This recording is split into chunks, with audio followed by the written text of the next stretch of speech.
Pressure के बारे में देखो, ये जानना ज़रूरी है गैस का ट्रांसपोर्ट होता क्यों है, क्यों हमारे ब्लड में ऑक्सीजन आती है और क्यों हमारे ब्लड से कार्बन डाइऑक्साइड जाती है। इतना आप समझ लीजिए, जिस ब्लड में ऑक्सीजन प्रेजेंट होता है, अभी के लिए आप ये मान लीजिए, ठीक है आगे मैं आपको करेक्ट कर दूंगा, कि जिसमें ऑक्सीजन होता है उसे बोलते हैं ऑक्सीजनेटेड ब्लड, और जिसमें CO2 प्रेजेंट होता है उसे हम क्या बुलाएंगे, डीऑक्सीजन। अभी के लिए मान लो, बाकी आना चाहते हैं, ये प्रॉपर सही टाइम नहीं है, मतलब टर्म सही है लेकिन इसकी डेफिनेशन प्रॉपर ये नहीं है कि इसमें जिसमें O2 हो वो कहलाता है ऑक्सीजनेटेड, जिसमें नहीं हो वो, ऐसा नहीं है, अभी आगे बताऊंगा। तो आप क्या देखो कि जो एल्वेलाई है इसके पास 104 mmHg का प्रेशर है ऑक्सीजन का। गैस हमेशा कहाँ से कहाँ मूव करती है, from high pressure to low pressure area. अब आप देखोगे कि लंग्स के अंदर ऑक्सीजन का partial pressure is quite high, जबकि जो ब्लड आया, ध्यान से सुनना, this is pulmonary artery, this is known as pulmonary artery, जो दिल से खून लेके सीधा कहाँ पहुँचती है, एल्वेलाई तक पहुँचती है। अब एल्वेलाई पे पहुँची तो इस ब्लड के अंदर ऑक्सीजन का पार्शियल प्रेशर बहुत कम होता है, 40 के आसपास, CO2 का होता है 45 के आसपास, यानी कि कंपैरेटिवली कहीं ना कहीं CO2 का ज़्यादा पार्शियल प्रेशर है, ऑक्सीजन का कम पार्शियल प्रेशर है। आप देखोगे कि ऑक्सीजन ज़्यादा एल्वेलाई में है, ब्लड में कम है, तो यहाँ से ऑक्सीजन फटाफट ब्लड में आनी शुरू होगी।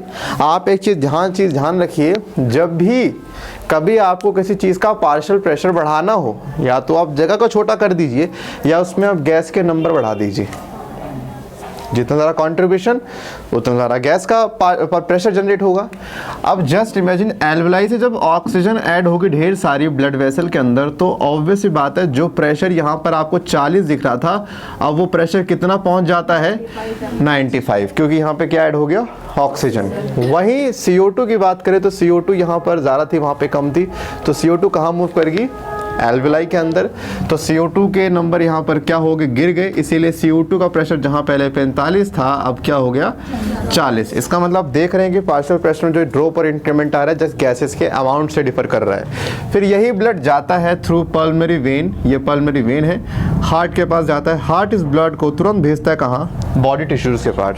बॉडी टिश्यूज़ के पास इन जनरल 40 mmHg का प्रेशर हुआ करता है, बाकी कुछ बॉडी पार्ट्स पे कम भी जा सकता है डिपेंडिंग अपॉन द नीड, कितना वो बॉडी पार्ट एक्सरसाइज करे, नॉर्मल है, बट नॉर्मल टिश्यू में 40 के आसपास का प्रेशर रहता है। अब यहाँ पे जो ब्लड का प्रेशर है ऑक्सीजन का वो है 95। आप एक चीज़ ध्यान रखिए, जो भी हम प्रेशर मेजर करते हैं ब्लड में, ऑक्सीजन का पार्शियल प्रेशर, CO2 का पार्शियल प्रेशर, ये पार्शियल प्रेशर क्या होता है, हमेशा डिसॉल्व स्टेट का होता है। किसका होता है, यानी जो ऑक्सीजन और CO2 प्लाज्मा में घुली होती है उसका हम पार्शियल प्रेशर बताते हैं यहाँ पे, क्योंकि जो बाउंडेड फॉर्म में उसका पार्शियल प्रेशर यहाँ पे कंट्रीब्यूट किया ही नहीं जाता। तो अब रखें कि हमेशा डिसॉल्व स्टेट का जो गैस होता है हमेशा उसका पार्शियल प्रेशर हम मेजर करके बताते हैं।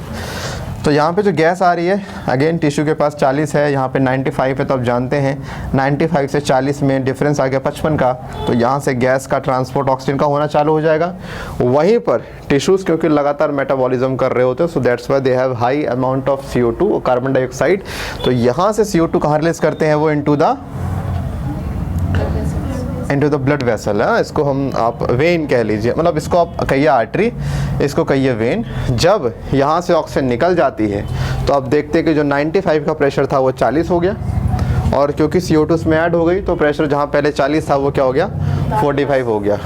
ठीक है, अब यहाँ पर ये आपको भाई वैल्यू याद रखनी है, बहुत काम की वैल्यू है, एग्ज़ाम में आ सकता है, एग्ज़ाम में ABCD करके खेल सकता है, आपको बस उसको खेलने नहीं देना है। तो अब मैं आपको प्रोसेस करता हूँ इन डेप्थ, कैसे ऑक्सीजन एल्वेलाई से लेके टिश्यू तक जाती है, मैं आपको वो पढ़ाने वाला हूँ। अभी थोड़ी देर के लिए हम हार्ट को यहाँ पे बाईपास कर देंगे, हटा देंगे, ठीक है, क्योंकि इसका कुछ रोल ही नहीं आ रहा, ये तो सिर्फ एक बीच में जरिया बन गया है ना। तो हम देखने वाले हैं अभी क्या, ट्रांसपोर्ट ऑफ ऑक्सीजन। ऑक्सीजन का ट्रांसपोर्ट कहाँ से कहाँ होता है, from lungs to the body tissue. तो हम लिखेंगे from lungs to body tissue.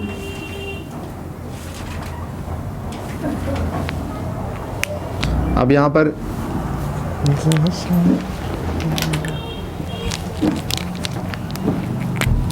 जैसे मान लीजिए यहाँ पे आर्टरी आ गया, सॉरी हाँ आर्टरी आ गया, और यहाँ से निकलती है वेन, है ना।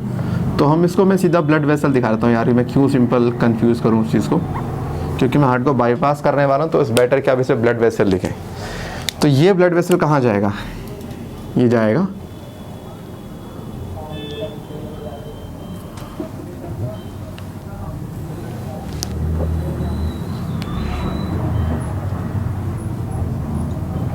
बॉडी टिश्यू तक जाएगा। फिर वापसी से ब्लड कहाँ जाएगा,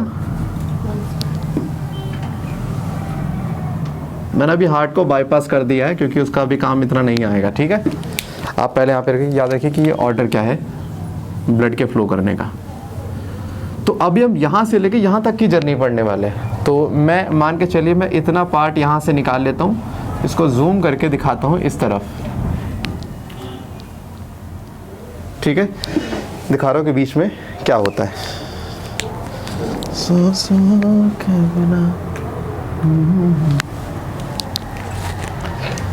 तो सुनिए,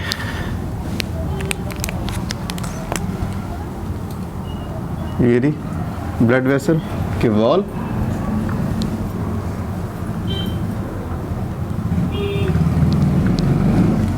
होता है ये भाई आपके जो ब्लड वेसल या नसों में जिसे आप कहते हो कि आरबीसी पाई जाती है। ये रही आरबीसी।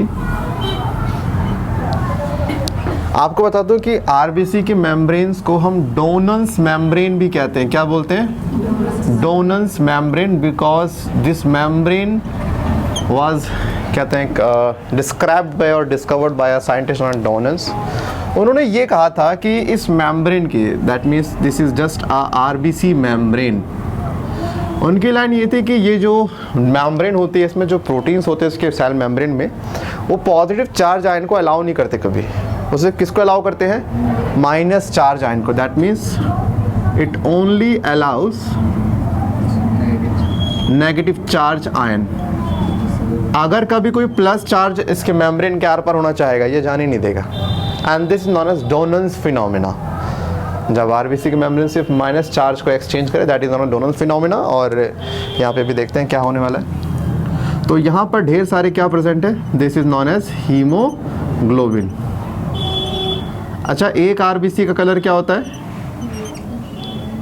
एक आरबीसी का कलर कभी रेड नहीं होता, पेल येलो होता है। जब मल्टीपल आरबीसी आती है तब जाके कलर क्या होता है, रेड होता है। अब इसका जवाब आपको मिलेगा नेक्स्ट क्लास के अंदर, मतलब नेक्स्ट चैप्टर के अंदर, बाकी ढूंढना अगर ढूंढ सकते हो तो मान के चलिए 100% यहाँ पर ऑक्सीजन आती है। इसमें से क्या होता है, 97% ऑक्सीजन आरबीसी के अंदर डिफ्यूज़ कर जाती है, और डिफ्यूज़ करने के बाद ये किससे जुड़ जाती है, हीमोग्लोबिन से। तो 97% गई और हीमोग्लोबिन के साथ जुड़ गई।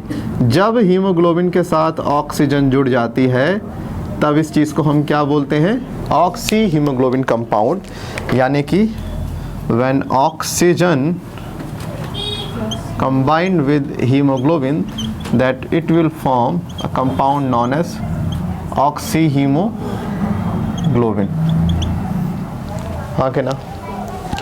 तो यहाँ पर ऐसा होता है कि ये जो कंपाउंड है it's not quite stable, stable करना ज़रूरी होता है। तो बताता हूँ कि स्टेबिलिटी के लिए ये हमारा होगा 97%, ठीक है। और 3% यहाँ पर किस फॉर्म में होता है, प्लाज्मा में डिसॉल्व फॉर्म में होता है।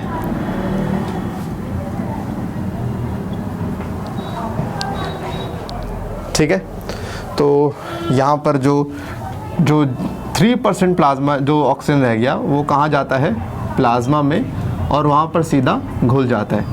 जबकि 97% कहाँ आ गया, हीमोग्लोबिन के पास आ गया। क्या पहले पता क्लियर है ये दो फॉर्म कौन कौन सी ट्रांसपोर्ट होती है। यही ट्रांसपोर्ट, यही चीज़ यहाँ से ट्रांसपोर्ट होते हुए कहाँ जाती है, आपके बॉडी टिश्यू के पास। फिर बॉडी टिश्यू में जाने के बाद वहाँ पर एक प्रोसेस चलता है, बोर्स इफेक्ट इसे हम बोलते हैं। क्या बोलते हैं, बोर्स इफेक्ट। तो अब सुनिए बोर्स इफेक्ट क्या होता है। बोर्स इफेक्ट का मतलब होता है जब हीमोग्लोबिन ऑक्सीजन को छोड़ के CO2 पकड़ ले, this is known as Bohr's effect. और ये काम सिर्फ कहाँ होता है, टिश्यू के अंदर, क्योंकि टिश्यू में गया है तो टिश्यू फिर क्या बोलेगा, एक काम कर मुझे ऑक्सीजन दे। तो जब ये इसको ऑक्सीजन देगा तो बदले में वो क्या देगा, CO2। यानी अब वो हीमोग्लोबिन कौन ले गया, CO2 ले गया। तो जब हीमोग्लोबिन का ब्रेक डाउन हो जाए ऑक्सीजन से और CO2 वहाँ पे बाइंड कर जाए, this is known as Bohr's effect, जो कहाँ होता है, एट टिश्यू लेवल।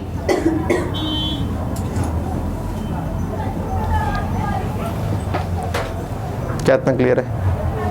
इतना लेगा। फिर एक चीज़ बताता हूँ CO2 वाले में, उसमें इसका एक कॉन्सेप्ट और आने वाला है, इसके स्टेबल